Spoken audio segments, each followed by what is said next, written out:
এখন সিলেটে যে সময় তরমুজটা তুলে মানে ফসলটা হাতে আসে সেই সময় বাংলাদেশের অন্যান্য জায়গায় তরমুজ বোনা শুরু হয়।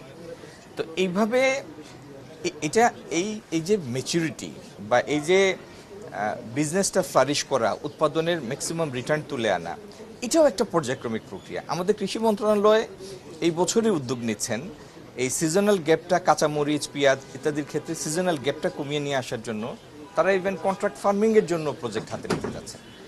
এই ফলগুলি দেখার জন্য আপনার একটু অপেক্ষা করতে হবে, ফরমাইশি হবে না।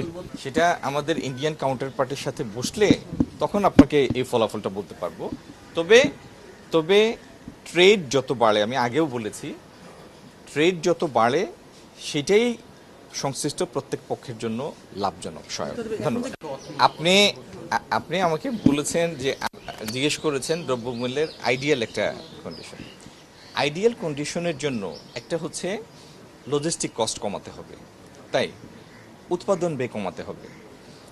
এই জিনিসগুলি করার জন্য অনেকগুলি সাপোর্ট মেকানিজম দরকার, সেটার ব্যাখ্যাটাই আমি আপনাকে দিয়েছিলাম। ধন্যবাদ।